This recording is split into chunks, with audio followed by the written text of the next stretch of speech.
Por Víctor Villarraza. Capítulo octavo. La bahía de Vigo. El Atlántico. Vasta extensión de agua, cuya superficie cubre 25 millones de millas cuadradas, con una longitud de 9000 millas por una anchura media de 2700. Importante mar, casi ignorado de los antiguos, aunque conocido quizá de los cartagineses, esos holandeses de la antigüedad que en sus peregrinaciones comerciales seguían las costas occidentales de Europa y de África. Océano cuyas playas de sinuosidades paralelas abrazan un perímetro inmenso regado por los mayores ríos del mundo: el San Lorenzo, el Mississippi, el de las Amazonas, la Plata, el Orinoco, el Negro, el Senegal, el Elba, el Loire, el Rin, que le traen las aguas de los países más civilizados y de las más salvajes comarcas. Magnífica llanura surcada incesantemente por los buques de todas las naciones, amparados bajo todos los pabellones del mundo, terminada por esas dos terribles puntas tan temidas de los navegantes: el Cabo de Hornos y el Cabo de las Tempestades. Rompía el Nautilus las aguas con su espolón después de haber caminado unas 10.000 leguas en 3 meses y medio, que es una distancia muy superior a la de uno de los círculos máximos de la Tierra.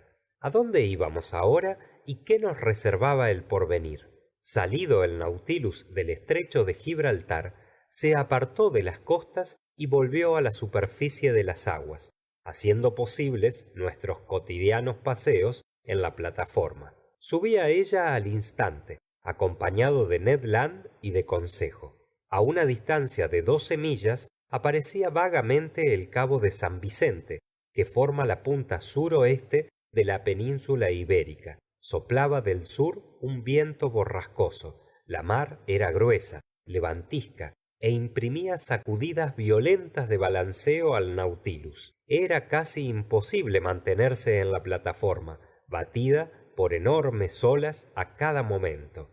Volvimos a bajar, pues, después de haber respirado algunos instantes el aire libre. Volví a mi cuarto y Consejo a su camarote, pero el canadiense, con un aire bastante inquieto, me siguió. Nuestra marcha rápida a través del Mediterráneo le había impedido poner sus proyectos en práctica, y disimulaba poco su disgusto. Cuando se hubo cerrado la puerta de mi cuarto, se sentó mirándome silenciosamente. Amigo Ned, le dije, os comprendo perfectamente, pero no tenéis nada de qué arrepentiros. En las condiciones en que navegaba el Nautilus, ciertamente que hubiera sido desvarío pensar en abandonarle. No, respondió Ned Land, y sus labios apretados, sus cejas fruncidas, indicaban que se veía violentamente asediado por una idea fija. No desesperéis, continué. Vamos por la costa de Portugal, y no se hallan muy lejos la Francia y la Inglaterra, donde fácilmente encontraríamos un refugio. Ah, si el Nautilus, al salir del estrecho de Gibraltar, hubiese puesto la proa al sur y nos hubiese arrastrado hacia esas regiones en que los continentes faltan, también yo participaría de vuestros temores e inquietud. Pero ahora ya lo sabemos, el capitán Nemo no huye de los mares civilizados, y creo que dentro de pocos días podréis obrar con alguna seguridad. Me miró Ned Land más fijamente aún, y despegando por último sus labios, dijo: esta noche será. De repente me incorporé, pues estaba, lo confieso, poco preparado a semejante noticia. Hubiera querido responder al canadiense, pero las palabras no pudieron llegar a mis labios. Estábamos convenidos en que esperaríamos una circunstancia, continuó Ned Land, y esa circunstancia ha llegado. Pasaremos esta noche a algunas millas de la costa española, y como la noche está sombría y el viento sopla del mar, cuento con vos, señor Aronnax, porque me lo habéis prometido. Continuaba yo callado, y el canadiense, levantándose, se aproximó a mí exclamando: esta noche a las 9 ya he prevenido a Consejo, y a esas horas el capitán Nemo se hallará encerrado en su cuarto. probablemente acostado. Ni los maquinistas ni los hombres de la tripulación pueden vernos. Consejo y yo ganaremos la escalera central, mientras vos, señor Aronnax, os quedaréis en la biblioteca, a 2 pasos de nosotros, esperando la señal. Los remos, el mástil y la vela están dentro de la canoa, y he conseguido llevar también algunas provisiones. Me he proporcionado una llave inglesa para destornillar las tuercas que sujetan la canoa al casco del Nautilus. Todo está dispuesto perfectamente para esta noche. Malo está el mar, le dije. Es verdad, pero algo hay que arriesgar, y la libertad merece algún esfuerzo y sacrificio. Y como por otra parte la embarcación es sólida, en el viento que sopla será negocio de poco tiempo el recorrer las millas que nos separan de la costa. Quién sabe si mañana estaremos 100 leguas mar adentro. Que las circunstancias nos favorezcan y entre 10 y 11 nos hallaremos desembarcados en algún punto de tierra firme o habremos muerto. Así pues, hasta la noche. Diciendo esto, el canadiense se retiró, dejándome completamente aturdido. Había imaginado que en todo caso tendría tiempo de meditar y discutir, y mi terco compañero no me lo permitía. Después de todo, ¿qué hubiera podido decirle? Tenía razón que le sobraba, y era el momento que debía aprovecharse. ¿Podía faltar a mi palabra y hacer cargar sobre mí la inmensa responsabilidad de comprometer en un interés personal el porvenir de mis compañeros? ¿No podía el capitán Nemo alejarnos de las tierras y entrar mar adentro? En aquel momento un silbido bastante fuerte me hizo conocer que se llenaban los receptáculos y el Nautilus se hundió bajo las aguas.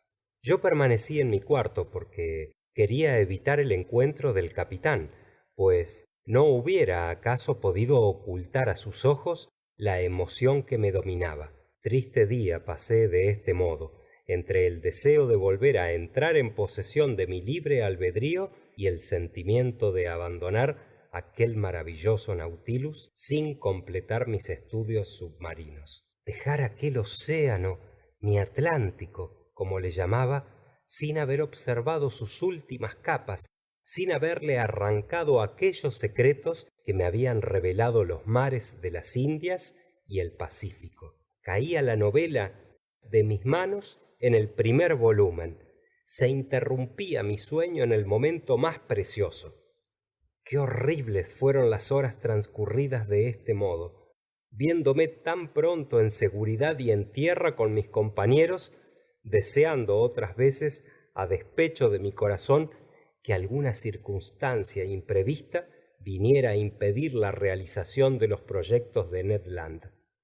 2 veces fui al salón para consultar el compás y quería ver si la dirección del Nautilus nos aproximaba o nos alejaba de la costa, pero el Nautilus se mantenía siempre en las aguas portuguesas, encaminándose al norte a lo largo de las costas. Era preciso, pues, tomar un partido y prepararse a huir. Mi equipaje no era muy pesado, solo tenía que llevar conmigo las notas. Respecto del capitán Nemo me ocurría: ¿qué podría pensar de nuestra evasión? ¿Cuántas inquietudes y disgustos le causaría, quizá? Y lo que haría en el doble caso en que fuera descubierta o no llegara a realizarse. Sin duda que no tenía por qué quejarme de él. Antes, por el contrario, hubiera sido muy difícil hallar hospitalidad más franca que la suya. Abandonándole, no podía ser tachado de ingratitud, y ningún juramento nos ligaba con él. Contaba solo con la fuerza de las cosas, y no nos había exigido palabra alguna para obligarnos a fijar nuestra residencia a su lado. Pero esa pretensión que había manifestado en voz alta de mantenernos eternamente prisioneros justificaba nuestras tentativas. No había vuelto a ver a Nemo desde nuestra visita a la isla de Santorini. ¿Debía la casualidad ponerme en su presencia antes de nuestra marcha? Lo deseaba y lo temía a la vez. Escuché para saber si le oía andar en su cuarto contiguo al mío, y ningún rumor llegó a mis oídos, como si aquella cámara estuviera completamente vacía. Entonces me pregunté si tan extraño personaje se hallaría a bordo. Desde aquella noche, durante la cual la canoa dejó al Nautilus para desempeñar un servicio misterioso, se habían modificado algún tanto mis ideas en lo que a él concernía. Llegué a pensar, por más que contrariase a lo que él decía, que el capitán Nemo debía haber conservado con tierra algunas relaciones. No abandonaba nunca el Nautilus. Habían transcurrido muchas veces semanas enteras sin que le hubiese encontrado. ¿Qué hacía durante ese tiempo? Y no podía estar lejos, realizando algún acto secreto, cuya naturaleza no podía sospechar, mientras yo le creía entregado a accesos de misantropía. Estas y otras 1000 ideas me asaltaron a la vez, porque en la extraña situación en que nos hallábamos era inmenso el campo de las conjeturas. Experimentaba un malestar insoportable, y aquel día de espera se me hacía eterno. Las horas pasaban demasiado lentamente, sin tomar en cuenta la impaciencia con que las aguardaba.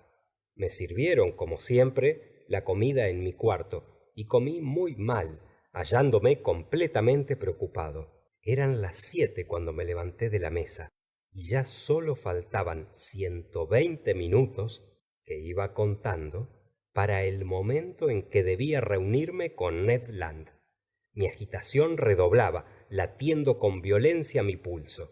No podía permanecer quieto un momento, yendo y viniendo como si la turbación de mi ánimo pudiera calmarse por el movimiento.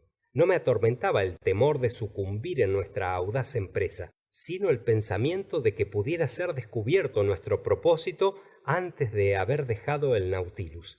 Y al fijarme en la idea de que podía ser conducido ante la presencia del capitán Nemo, irritado, o lo que sería peor, contristado por mi abandono, parecía como si el corazón quisiera saltarme del pecho.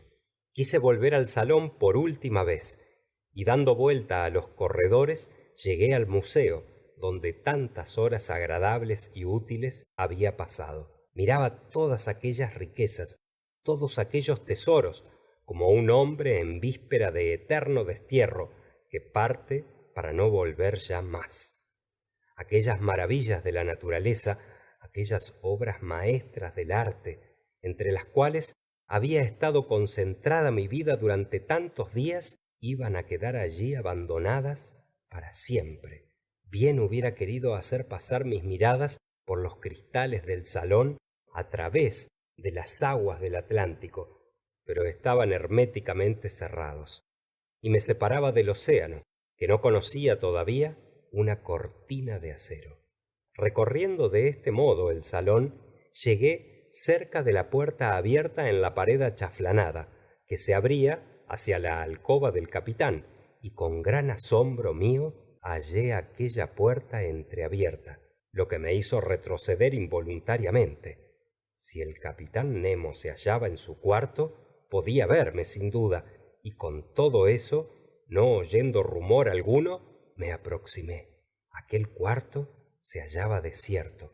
Empujé la puerta, di algunos pasos en el interior, siempre el mismo aspecto, severo y cenobítico. En aquel instante hirieron mi vista algunos grabados colgados en la pared, que no había notado al tiempo de mi primera visita. Eran retratos, retratos de esos grandes hombres históricos, cuya existencia ha consistido en una abnegación perpetua por una gran idea humanitaria. Kosciuszko, el héroe que cayó al grito de Finis Poloniae; Botzaris, el Leónidas de la Grecia moderna; o O'Connell, el defensor de Irlanda; Washington, el fundador de la Unión Americana; Manning, el patriota italiano; Lincoln, impíamente asesinado por la bala de un esclavista; y por fin ese heroico mártir de la emancipación de la raza negra, John Brown, suspendido en el patíbulo, tal como lo había dibujado terriblemente el lápiz de Víctor Hugo. ¿Qué lazo existía entre aquellas heroicas almas y la del capitán Nemo? podía por fin llegar a desprender entre aquella reunión de retratos el misterio de su existencia. Sería un campeón de los pueblos oprimidos, un libertador de las razas esclavas. Había figurado en las últimas conmociones políticas y sociales de este siglo. Había sido alguno de los héroes de la terrible guerra americana, guerra lamentable y gloriosa eternamente. De repente dieron las 8 en el reloj. La vibración del primer golpe que cayó en el timbre me sacó de aquella meditación. Me estremecí, como si una mirada invisible hubiera podido llegar a lo más profundo de mis pensamientos, y me precipité fuera del cuarto. Entonces se fijaron mis miradas sobre la brújula. Nos dirigíamos siempre al norte.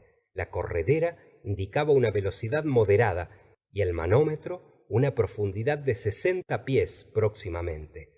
Las circunstancias, pues, eran muy favorables a los proyectos del canadiense. Entonces volví a mi cuarto y me vestí con todo lo que podía resistir mejor la intemperie: botas de mar, gorro de piel de nutria, casaca de viso forrada de piel de foca. Cuando me hallé ya dispuesto, esperé. Sólo turbaban el profundo silencio que reinaba a bordo los estremecimientos de la hélice. Escuchaba con profunda atención.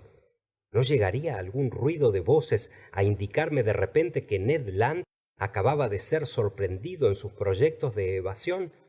Me hallaba dominado por una inquietud mortal y en vano traté de recobrar mi serenidad acostumbrada. A las 9 menos algunos minutos me puse a escuchar al lado de la puerta del capitán. Nada se oía, y dejé mi cuarto, volviendo al salón, donde reinaban una semioscuridad y una soledad desconsoladoras. Abrí la puerta que comunicaba con la biblioteca, donde encontré la misma soledad y la misma escasa luz. Fui a apostarme cerca de la puerta que daba a la caja de la escalera central, esperando la señal del canadiense. En aquel momento disminuyeron sensiblemente los movimientos de la hélice, cesando poco después completamente. ¿Por qué aquel cambio en las costumbres del Nautilus? No me hubiera atrevido a definir si aquella detención favorecía o venía a destruir los intentos de Ned Land. El silencio no se turbaba ya más que por los latidos de mi corazón. De repente se hizo sentir un ligero choque. Comprendí que el Nautilus acababa de detenerse en el fondo del océano. Mi inquietud se aumentó. La señal del canadiense no se hacía oír, y yo tenía un gran deseo de reunirme a él, a fin de convencerle que dejase para otra vez su tentativa. Conocía que nuestra navegación no se hacía ya en las condiciones ordinarias. En aquel momento se abrió la puerta del gran salón y apareció el capitán Nemo, que al divisarme, sin otro preámbulo, dijo con mucha amabilidad: «Os buscaba, señor profesor. ¿Conocéis bien la historia de España?». Aunque uno supiera a fondo la historia de su propio país, en condiciones semejantes a las que me rodeaban, con el espíritu turbado y la cabeza perdida, no podría citar una sola palabra. «¿Y bien?», repuso el capitán Nemo. «¿Habéis oído mi pregunta? ¿Sabéis la historia de España?». «Muy mal», respondí. «Estos son los sabios», dijo el capitán. «No saben nada. Sentaos, pues», añadió, «y voy a contaros un curioso episodio de esa historia». El capitán se extendió sobre un diván y maquinalmente tomé asiento a su lado en la penumbra. «Señor profesor», me dijo, «escuchad bien, porque esta historia os ha de interesar bajo cierto aspecto, respondiendo a una cuestión que sin duda no habéis podido resolver». «Os escucho, capitán», dije, no sabiendo dónde quería ir a parar mi interlocutor, y sospechando que aquel incidente se referiría a nuestros proyectos de fuga. «Señor profesor», continuó el capitán Nemo, «si os parece bien, retrocederemos a 1702. No ignoráis que en esta época vuestro rey Luis XIV, creyendo que bastaba un ademán de potentado para hacer desaparecer los Pirineos, había impuesto a los españoles por rey al duque de Anjou, su nieto, que reinó, mejor o peor, bajo el nombre de Felipe V, hallando gravísimas dificultades en el exterior. En el año anterior, efectivamente, las casas reales de Holanda, Austria e Inglaterra habían concluido en el Haya un tratado de alianza con objeto de arrancar la corona de España a Felipe V para colocarla en las sienes de un archiduque a quien prematuramente dieron el nombre de Carlos III. España tuvo que resistir a esa coalición, hallándose sin soldados ni marinos. Con todo, no le faltaba dinero, siempre que sus galeones, cargados de oro y plata de América, pudiesen entrar en sus puertos. Hacia fin de 1702, esperaban un rico convoy que los franceses escoltaban, mandados por el almirante de Chateau Renaud, que dirigía una escuadra de 23 buques, porque las marinas coaligadas recorrían entonces el Atlántico. Debía ese convoy dirigirse a Cádiz, pero habiendo sabido el almirante que la escuadra inglesa cruzaba en aquellas costas, resolvió guarecerse en un puerto de Francia. Protestaron contra semejante decisión los comandantes españoles del convoy, pretendiendo ser conducidos a un puerto de España y, a falta de Cádiz, a la bahía de Vigo, situada en la costa noroeste, que no se hallaba bloqueada. El almirante de Chateau Renaud tuvo la debilidad de obedecer y los galeones entraron en la bahía de Vigo. Desgraciadamente, forma esa bahía una rada abierta que no tiene defensa alguna, siendo necesario apresurar la descarga de los galeones antes que llegasen las escuadras coaligadas. Y no hubiese faltado tiempo para hacer el desembarco si repentinamente no hubiera surgido una miserable cuestión de rivalidad. ¿Seguís perfectamente el encadenamiento de los hechos?, me preguntó el capitán Nemo. Os escucho con mucha atención, dije, no sabiendo todavía a dónde se encaminaba esa lección de historia. Continúo, pues. He aquí lo que pasó. Tenían los comerciantes de Cádiz un privilegio, según el cual debían recibir todas las mercancías que viniesen de las Indias occidentales. Y como desembarcar los lingotes de los galeones en Vigo era atacar su derecho, se quejaron a Madrid y lograron del débil Felipe V que, sin descargar el convoy, quedaría secuestrado en la rada de Vigo hasta que las escuadras enemigas se hubiesen alejado. Mientras que se tomaba esta decisión el 22 de octubre de 1702, llegaron los navíos ingleses a la bahía de Vigo. El almirante de Chateau Renaud, a pesar de la inferioridad de sus fuerzas, se batió con valor, y cuando vio que las riquezas del convoy iban a caer en manos de sus enemigos, incendió los galeones que se sumergieron con sus tesoros. Se había detenido el capitán Nemo y, lo confieso, aún no comprendía la razón de que esta historia pudiera interesarme. ¿Y bien?, le pregunté.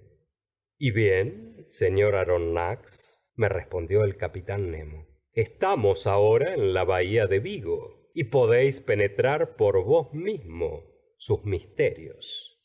El capitán se levantó, suplicándome que le siguiera, y un poco repuesto ya pude obedecer. El salón estaba muy oscuro, y a través de los cristales transparentes chispeaban las olas del mar. Miré, pues, con atención. Alrededor del Nautilus, hasta un radio de media milla, aparecían las aguas impregnadas de luz eléctrica, iluminando con una gran claridad las arenas del fondo. Algunos hombres de la tripulación, revestidos de escafandras, se ocupaban en desfondar toneles medio podridos, cajas desvencijadas, en medio de objetos ya ennegrecidos. De aquellas cajas, de aquellos barriles, se escapaban lingotes de oro y de plata, cascadas de monedas y de joyas cubriendo aquel fondo de arena. Después, aquellos hombres, cargados con tan precioso botín, subían a depositar su carga en el Nautilus y volvían a emprender aquella inagotable pesca de plata y oro. Entonces comprendí. Estaba en el teatro de la batalla del 22 de octubre de 1702. Allí mismo se habían ido a fondo los galeones cargados por cuenta del gobierno español. Allí era donde el capitán Nemo, atendiendo a sus necesidades, iba a encajonar los millones con que atestaba el Nautilus. Para él, sólo para él, había dado la América sus preciosos metales. Él era el heredero directo y sin participación de nadie de aquellos tesoros arrancados a los incas y a los vencidos por Hernán Cortés. ¿Sabíais acaso, señor profesor, me preguntó sonriendo, que el mar contenía tantas riquezas? Yo sabía, respondí, que se ha evaluado en 2000 millones de duros las riquezas perdidas en sus aguas. Sin duda, mas para extraer esas riquezas, los gastos superarían al provecho. Yo, por lo contrario, no tengo más que recoger lo que los hombres han perdido, no solamente en esta bahía de Vigo, sino también en otros 1000 teatros de naufragios, cuyos sitios están exactamente designados y anotados en mi mapa submarino. ¿Comprendéis ahora que yo sea rico y pueda disponer de muchos millares de millones? Lo comprendo, capitán. Permitidme, sin embargo, deciros que al explotar precisamente esta bahía de Vigo, no habéis hecho más que adelantaros a los trabajos de una sociedad rival. ¿Y cuál? Una sociedad que ha recibido del gobierno español el privilegio de buscar los galeones sumergidos. Los accionistas están muy animados con el cebo de un enorme beneficio, porque se ha calculado en 100 millones de duros el valor de las riquezas aquí sumergidas. 100 millones de duros, me respondió el capitán Nemo. Estaban, pero no están ya. En efecto, dije. Así pues, un buen aviso a esos accionistas sería un acto de caridad, pero quién sabe si sería bien recibido. Lo que los jugadores sienten sobre todo, realmente, no es tanto la pérdida de su capital como la de sus bellas esperanzas. Después de todo, no les compadezco tanto como a esos millares de desgraciados a quienes esas riquezas, bien repartidas, hubieran podido aprovechar, mientras que ahora, por el contrario, serán eternamente estériles para ellos. No bien acababa de expresar este profundo sentimiento cuando comprendí que debía haber ofendido al capitán Nemo. Estériles, respondió animándose. ¿Creéis, pues, caballero, que estas riquezas sean perdidas siendo yo quien las recoge? ¿Creeréis acaso que por mí me tomo el trabajo de buscar estos tesoros? ¿Quién os ha dicho que no hagan un buen uso de ellos? ¿Creéis quizá que ignoro la existencia en la tierra de seres desgraciados, razas oprimidas, miserables, cuya suerte hay que aliviar, víctimas que piden venganza? ¿No comprendéis? El capitán Nemo se detuvo al pronunciar estas últimas palabras, arrepentido tal vez de haber hablado tanto. Pero yo había adivinado que cualesquiera que fueran los motivos que le habían obligado a buscar la independencia en los mares, no había dejado de ser hombre.